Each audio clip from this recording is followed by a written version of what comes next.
Welcome to Valor and Virtue. I'm Jim Danielson. Today we are very pleased to have with us Colonel Gerald Hurst, United States Air Force retired. The Colonel has quite a story to tell, and we are very grateful to have you here to talk about it. Would you please tell us a little bit about yourself and about your military service? Well, thank you. I appreciate, excuse me, the honor of being here. And first off, I'm a native of Onslow County. I grew up here during the Great Depression of the 30s and went to Jacksonville High School. Later, went to North Carolina State. Got a degree in mechanical engineering, and at the same time, got a commission in the United States Air Force, courtesy of ROTC.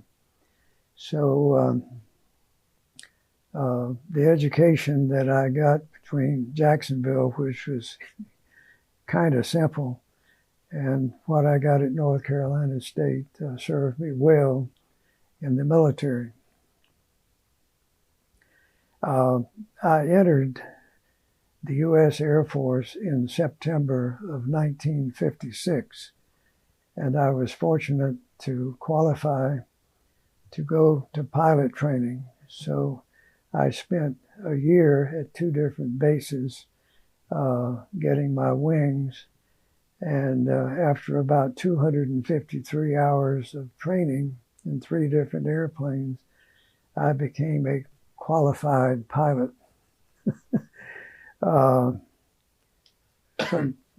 By virtue of my class standing, I had first choice of assignments, so I selected a squadron that had F-102 jet fighters in Southern California. And after going through 5 weeks of interceptor school where I flew the F-86, I went to George Air Force Base in Southern California and flew the F-102. After about a year, we got the F-106. Both of these airplanes were made by Convair. And the F-106 was pretty amazing because it came in the inventory in 1958. And it was a Mach 2 airplane, meaning that it flew faster than 1,500 miles per hour. The remarkable thing, it had barely been 10 years since Chuck Yeager had busted the sound barrier at Mach 1. And in those 10 years, we had progressed from breaking the so-called unpenetrable sound barrier to being able to exceed 1,500 miles per hour. The F-106 set in 1958 set a speed record of 1,526.96 miles per hour. Wow. That record still stands today for a single-engine jet fighter. Let me ask, when you were flying, how fast did you go? Well, the Mach 2 speed was an advantage when you intercepted a high-altitude threat. The Air Defense Command flying the interceptors, which the 102 and the 106 were designed to intercept an invading bomber force attacking the United States. To do that, the airplanes had a radar and a fire control system and missiles and rockets. The F-102 carried 4 air-to-air missiles. It also carried a 1.5 kiloton atomic rocket. Wow. That rocket was 8.5 feet long and carried a wallop which would destroy anything within a mile circumference of having been detonated. Thank goodness we never had to use it. Yes. But so after about 3 years in the 329th Fighter Squadron at George, I was assigned to Misawa Air Base, Japan, back flying the F-102s. And the F-102 carried 4 missiles plus 2.75 rockets. So our mission there was to protect northern Japan. And repeatedly we would intercept Russian bombers that penetrated the Japanese air defense identification zone. And they would just kind of come in and dare us. We would intercept, take pictures with a telephoto camera, and then they would scoot back to where they came from. Did you ever go to Keflavik, Iceland? No. My air defense assignment was at Misawa. I was there 3 years, and incidentally, on one scramble mission, we intercepted a Neptune P-2V Navy plane that had run out of fuel for its reciprocating engines, was barely making it with the little jet engines on the wing. And he couldn't get altitude to get across to Sapporo or Chitose in the island of Hokkaido. So at some point he said, I'm going to have to ditch. So we helped him ditch, and it was pretty amazing. He hit the water and skipped once and then settled, and there were 13 orange flying suits and 2 rubber rafts out immediately. They thought it was going to sink, but it didn't. It kept floating.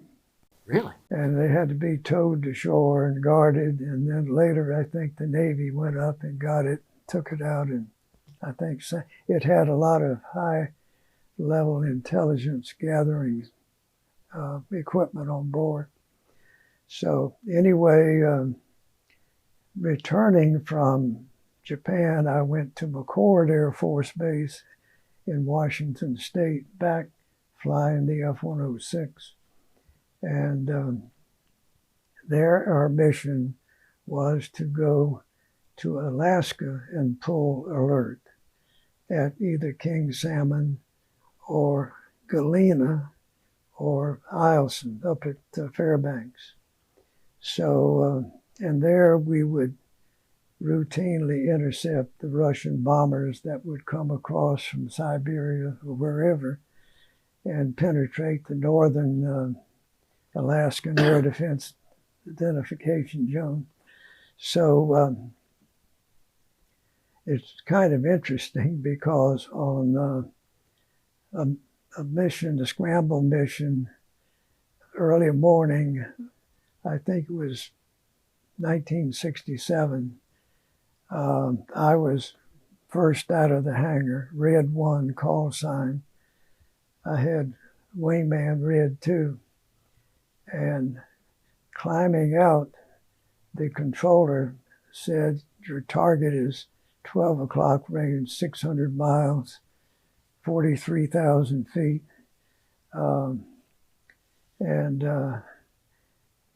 During the climb, the controller came up and said, Red 1, be advised you are instructed to destroy this target. Believe me, I sat up straight because we had routinely intercepted these bombers. So we carried top secret authenticators.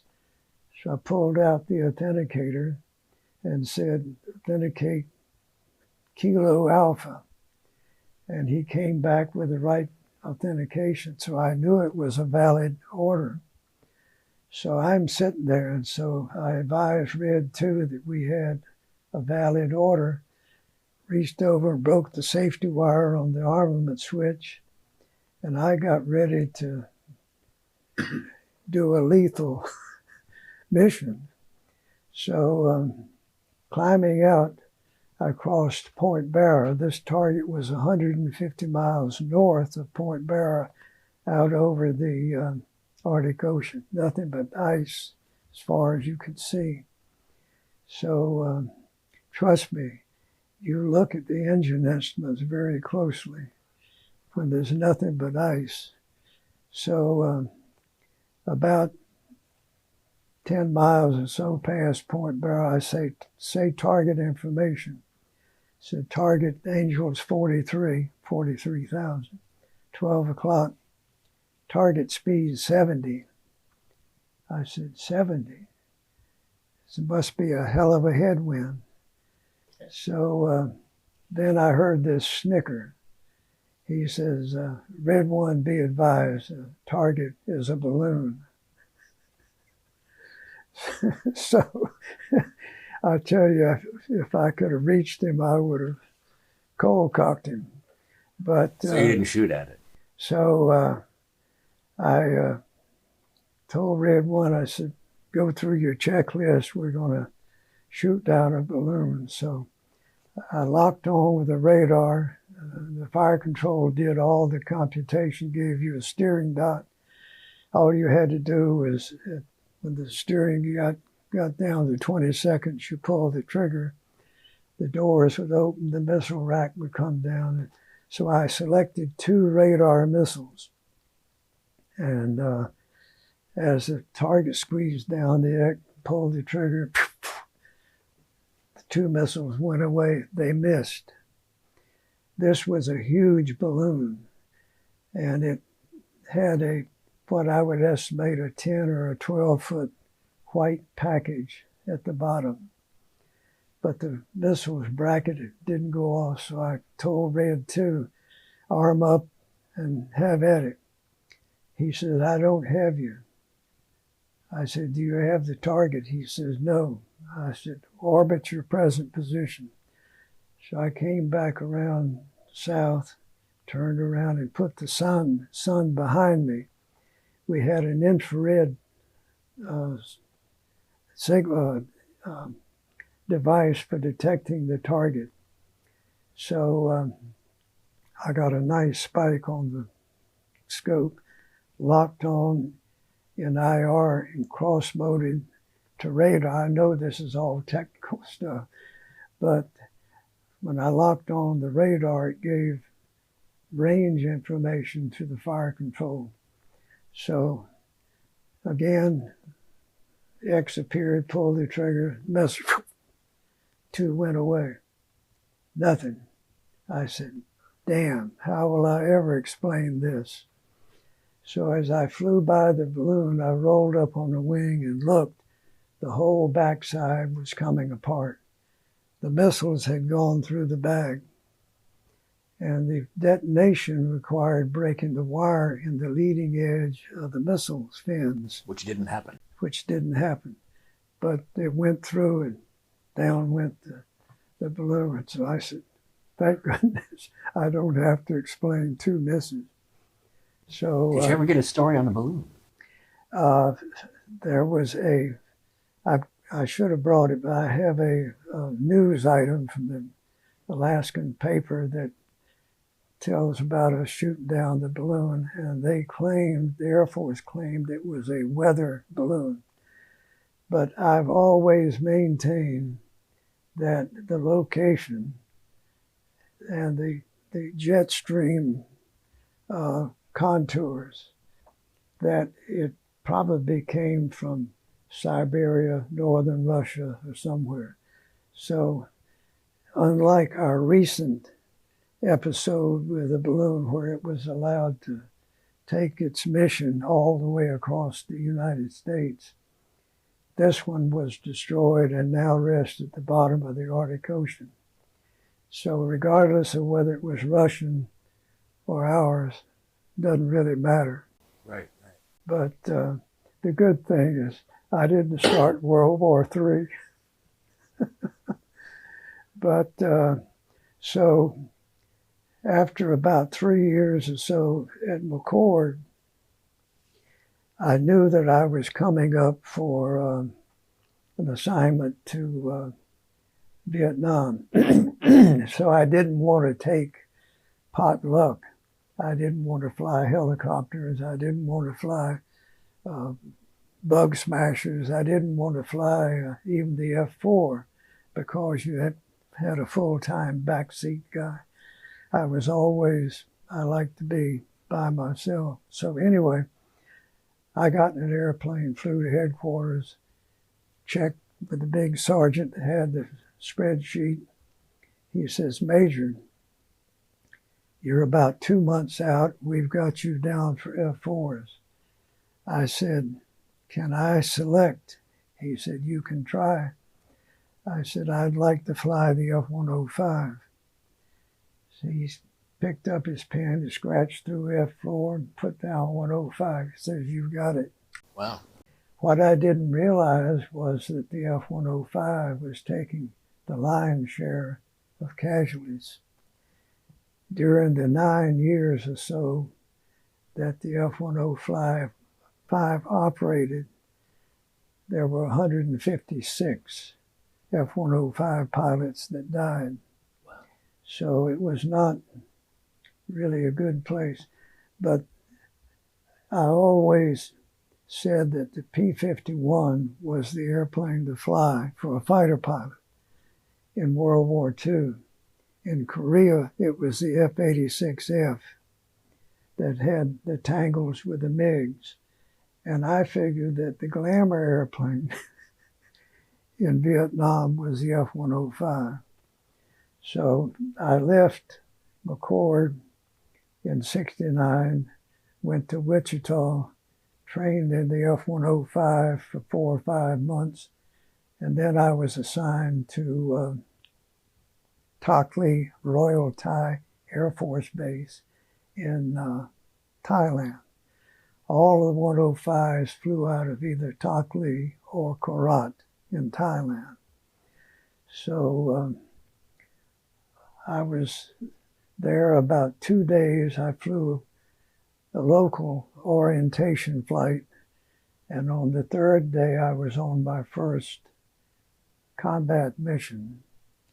So I don't know if anyone listening to this has ever been into combat, but trust me, you have a little bit of anxiety.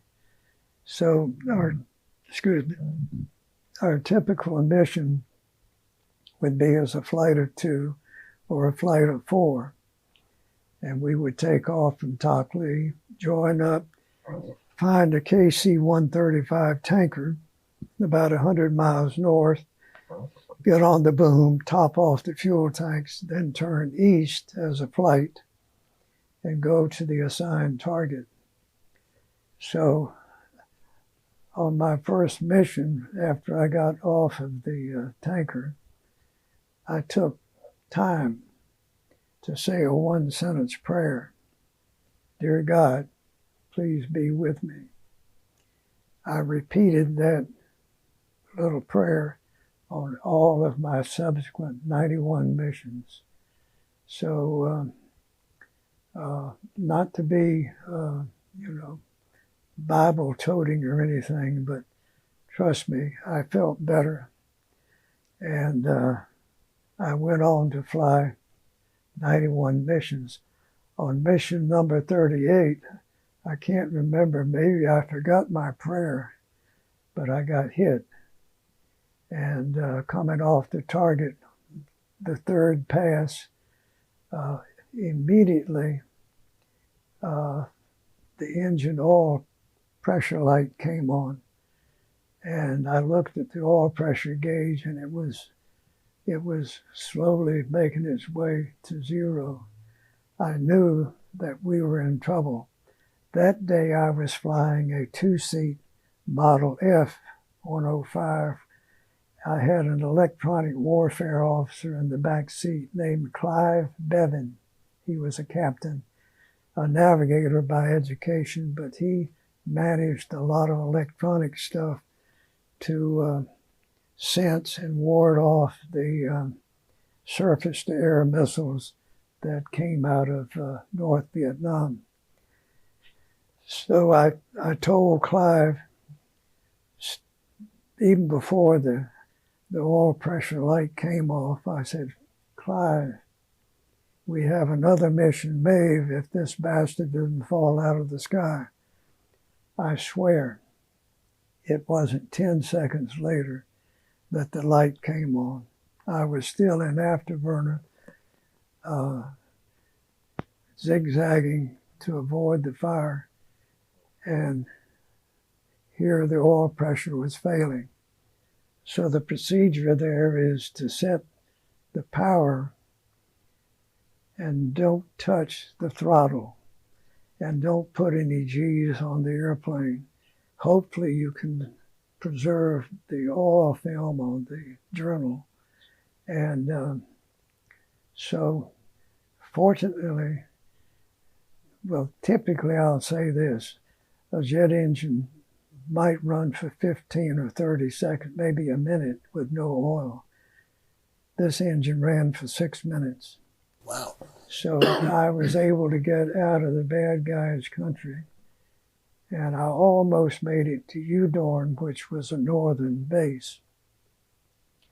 But about 50 miles out, I had to descend. So when I started down from 23,000, I had to slow down. So when I pulled the throttle back and popped the speed brakes, the airplane vibrates, and immediately the engine seized. And of course, you're still pumping fuel into the burner cans. So my wingman was flying close formation and watching, and he advised me that I was streaking, and then he says, "You're on fire." So about the same time, I had a red warning light. So I had told Clive to be prepared that we might have to eject. So I said, Clive, when I tell you I want you to eject, I pulled the nose up. When the airspeed I was doing close to 500 knots. When it got 250 knots, I said, Clive, eject. He didn't go. I said, Clive, eject. Still didn't go. The third time I put some anti-religious words in front of that, and he went. So then I took the position, pulled the ejection lever, nothing happened. So I immediately looked down, and as soon as I looked down, the seat blew. I had forgotten there was a 1.7 second delay between the two seats to prevent entanglement. So my head slapped down on my knee. I don't know why I didn't break my neck or my back, but I went out of the airplane like this. I can still see the wings and the cockpit going away.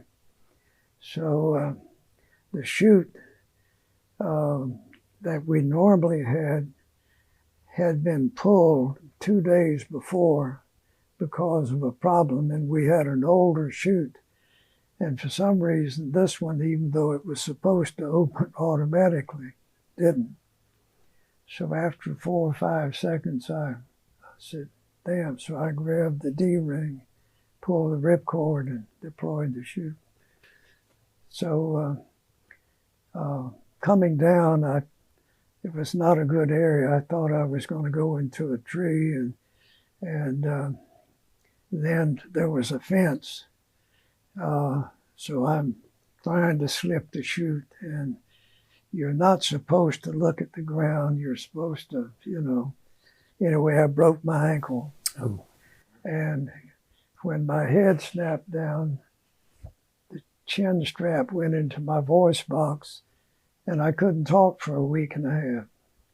So anyway, I got on the ground, and the parachute had a signal device that sent out a signal that the helicopters could home in on, and you could actually hear it. It made a doo, doo, doo sound. So that told other people that you had a chute that opened, you know. And so within, I guess, 15 minutes, there was a chopper above, and another chopper picked up Clive and picked me up. And so I spent 2 weeks in the hospital with an ankle and my throat. So anyway, interesting story. I called the squadron and told them to send me some study books that I had. And when they sent that, there were about 10 little bottles of booze. So there was a sergeant in the bed next to me who had gotten hit by a grenade in the back of his leg. And he says, Major, he says, what are you going to do with all those little bottles? I said, well, I'm going to have one, but I'm not really big on the booze. He says, well, if you'll just pass them over. So one by one, I tossed them over. And next thing, he was ringing for the nurse to bring a Coke. So that was my good deed. So anyway, I went on to, let me say this, there's nothing heroic about ejecting or bailing out of an airplane. I mean, it's saving your fanny. And in the process, I was in danger and Clive was in danger, and I lost a $7 million airplane. So it was my bad luck. But again, it was nothing heroic. So I went on to fly 53 more missions after I had 9 weeks of on the ground getting my leg back in shape. So when we left Tockley, they had decided to close the base. So we flew the F-105s back across the pond to Nellis Air Force Base. And from that assignment, I went to Langley Air Force Base, back to the F-106. And I was there for 2 or 3 years, and then I received a command assignment. So I finished out my career. Oh, while I was at Langley, I made lieutenant colonel, and that got me into a higher assignment. So from there, I went into an assignment at Hurlburt Field, Florida. I was there for 3 or 4 years, and while I was there, I made 06. And Hurlburt Field, Florida was Eglin Auxiliary Number 9, and is often thought of as the base that Jimmy Doolittle trained at for the Tokyo raid. And so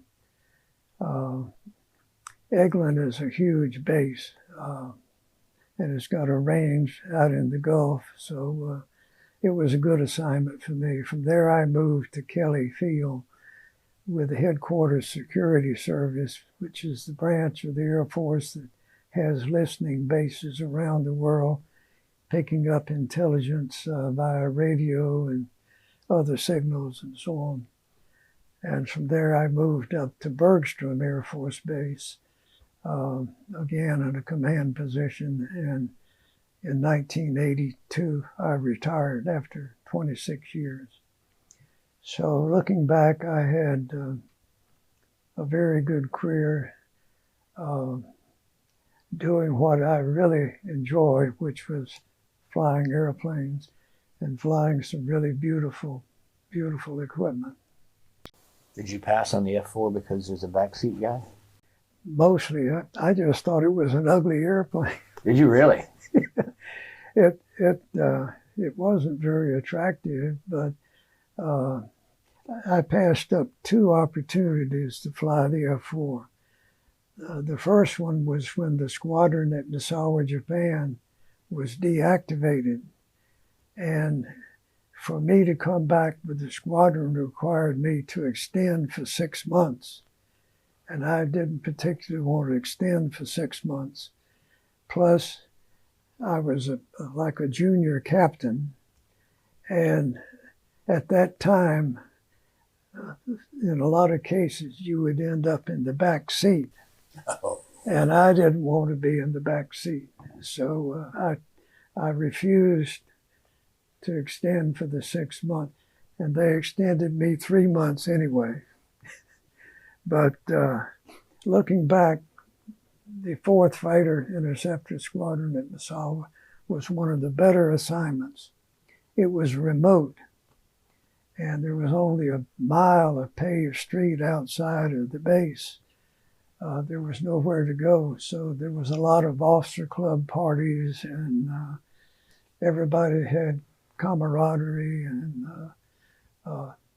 years later, we had reunions every 2 or 3 years, and even today we have a lot of people that keep in touch. So it was a good assignment.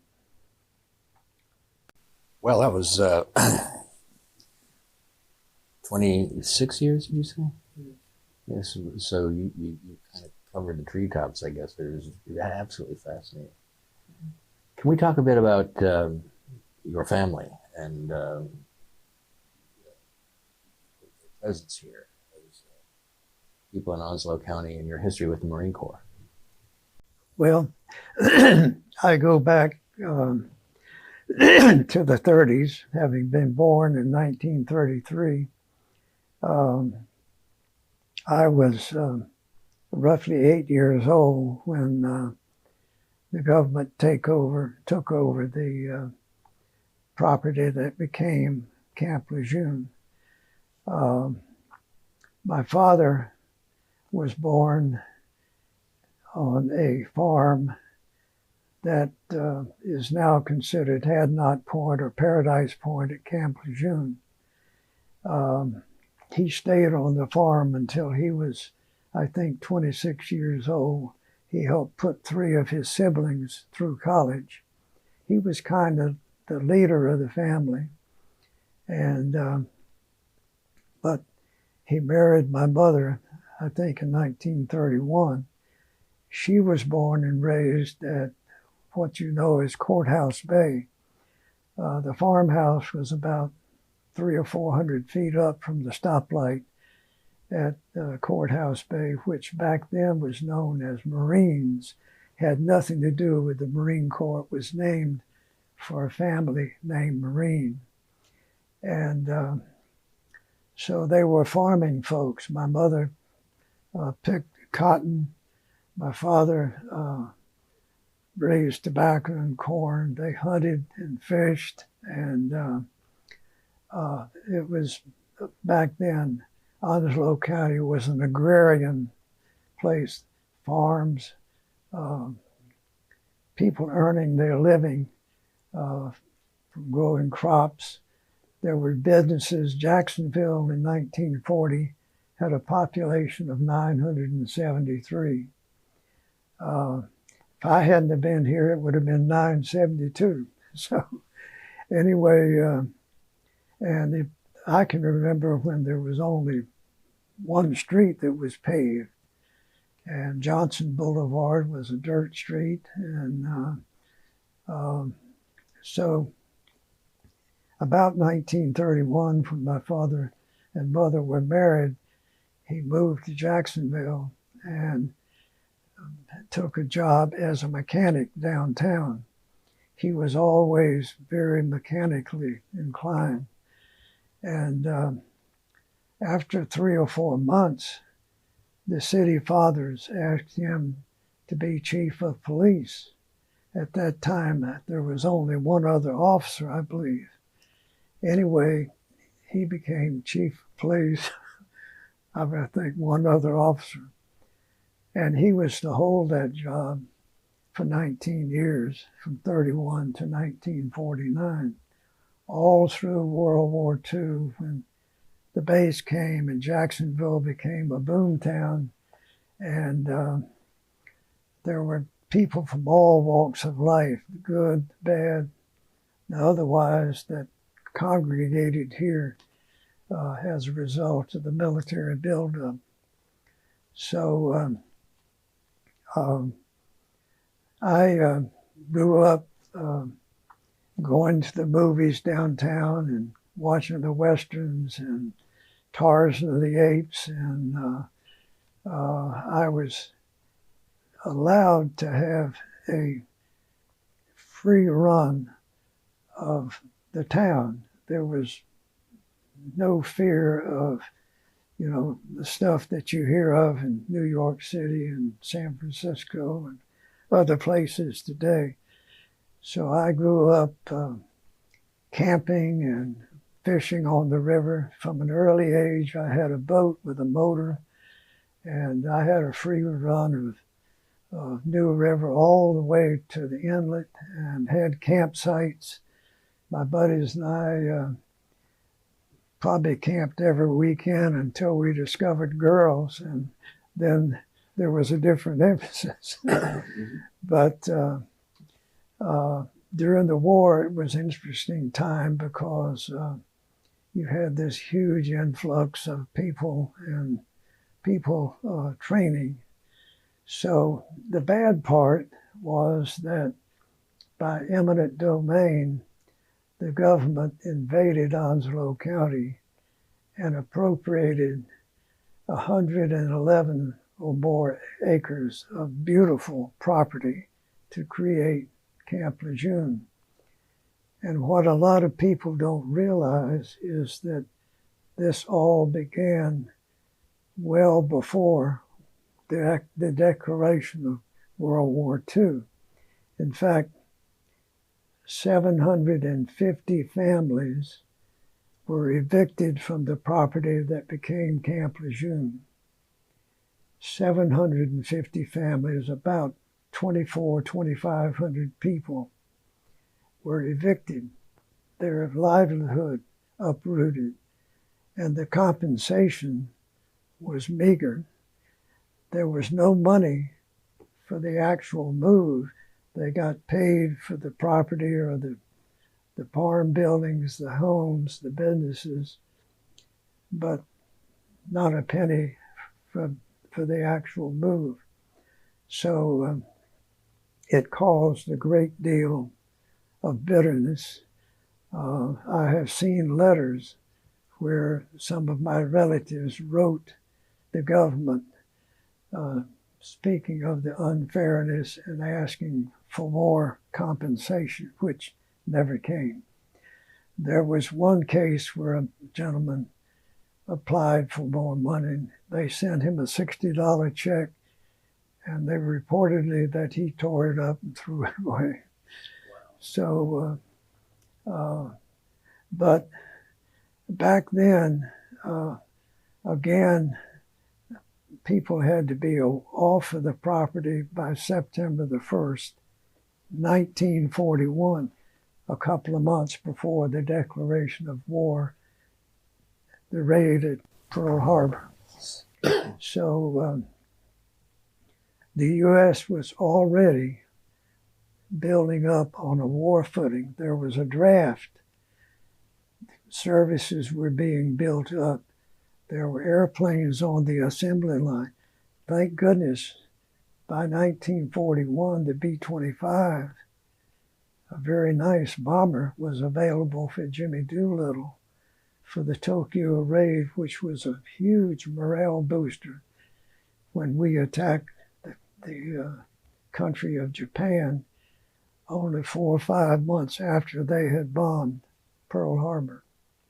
So I just finished reading a book on Jimmy Doolittle. He was a giant of a person. He only stood 5'4", but he was a giant.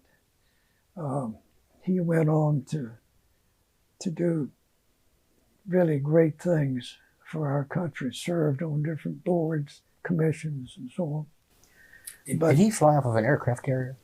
Yes. At the end of April 41, 16 B-25s took off from the aircraft carrier Hornet, and they had programmed to take off about 400 miles from the coast of Japan. And the fuel, the extra fuel they had on board the B-25 was just enough to get them to China. And they were supposed to get there and land at a certain Chinese base. But the Armada, which included the escort vessels, and the aircraft carrier Hornet, was detected 650 miles shy of Japan. And these picket boats had radios. So the picket boat had sent a signal to Japan saying that there's U.S. vessels approaching Japan. So out of the fear of the raid being detected and intercepted, they decided to launch early. The seas were like 20 or 30 feet, deck up and down, but they had practiced and timed the takeoff so that when the bow was coming up, the B-25, which was taken off in like 500 feet with a full load of fuel and 1,000 pounds of bombs and incendiary bombs. So all 16 got off the carrier and successfully navigated to Japan and split off and attacked their different targets at Kobe and Nagasaki and Tokyo, and I can't remember the other. And they were deliberate in attacking only military targets. They did not attack hospitals, although the Japanese came later and claimed that they had hit schools and stuff like that. That wasn't true. And they continued to fly to China. One aircraft decided to go to Vladivostok in Russia, and they were interred for the rest of the war. Russia did not enter World War II against the Japanese until the last few days of the war.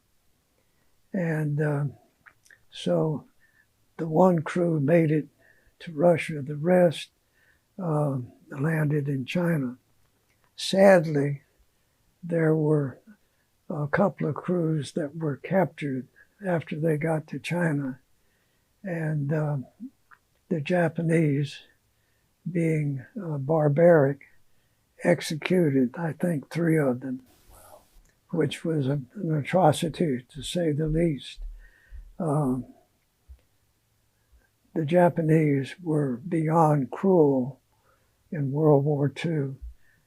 Their bonsai thought process said that you did not surrender. You either died or you committed hara-kiri, suicide. And so they looked down on anyone that was a surrendered type of person. So all the prison camps, the famous Bataan Death March, all of those events were the product of the Japanese being just beyond cruel. So the Doolittle raid, while it did not do a lot of damage, it did some damage, but not a lot of damage, was a great morale booster for the U.S. at a time we badly needed some morale boosting. Now, I've read about that, though, perhaps you would know, that along with that, the raid sort of alerted the Japanese that they were vulnerable. Yes. It caused them to divert troops to protect the homeland and assets and airplanes and what have you to be dedicated out of fear that we were going to do that again. Well, as we wrap up, it's been fascinating, by the way. This is terrific. Have you said as much as you would like to say about the land and Camp Lejeune? Well, I will say that, excuse me, several years ago, a committee was formed, and they were able to raise funds and finance a marker which was installed in the Beirut Memorial area. Really? If you park in the parking lot and walk about 200 feet on the right, there is a granite marker which lists all the surnames of the people who were evicted from Camp Lejeune property. My mother's last name was Covil, C-O-V-I-L. My father's last name was Hurst, H-U-R-S-T. They are listed along with the many other names that there's also an engraved and etched map of the property, and the road leading to my grandfather Hurst's farm was called Hurst Road. So just a little bit of history. But of all the patriotic things that were done was to sacrifice the property. And Onslow County was not the only place. Property at Cherry Point was appropriated, other places around the nation. And we should not forget that the Japanese in San Francisco and Oakland were hauled off to what amounted to a concentration camp for the duration of the war. They lost their property and were never really compensated, to my knowledge. And least known were the fact that German people, places like New York where there were German immigrants and so on, they likewise were installed in certain areas and out of fear that they would be secret agents. That was really not true, because if you recall, in the Pacific, there were Japanese Americans who served in the service, and they fought valiantly. And I'm sure there were some Germans. So there were other things that went on. For instance, many people don't realize that at Wilmington, North Carolina, there was a shipyard, and this shipyard had 7 ways. A way is a place where you lay the keel and you build the ship. They had 7 ways. They turned out 6 Liberty ships a week. A Liberty ship was a cargo ship about 600 feet in length. Henry Kaiser, the industrialist, had set up this shipyard, and they would build the bow section, the center section, the engine, the stern section. These huge grantors would take them over to the way, and they would be welded together. 6 a week would roll down and be launched. Wow. And 18,500 workers, 3 shifts a day, 8 hours each.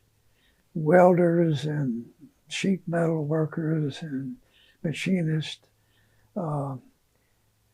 In Dayton, Ohio, the Ford plant was converted to build B-24s. A B-24 rolled off of that assembly line every 30 or 45 minutes. A complete flyable B-24. The same thing was done with the B-17s, P-51s, P-38s. It's amazing the industrial might that generated starting in 1940 to support the war effort. It just boggles your mind. Can you imagine the hundreds of thousands of parts, the gauges, the wires, Yeah. the engines, the tires? And then there was Rosie the riveter, these ladies that learned to do the work on the assembly line. It's mind-boggling, the sheer, something like 12,000 B-17s. And another interesting, the 8th Air Force in Europe started flying missions in 1942, B-17s, later B-24s. They would send out a raid of like 600 bombers. A third of those bombers would not come back, shot down by the fighters or ack-ack, flak.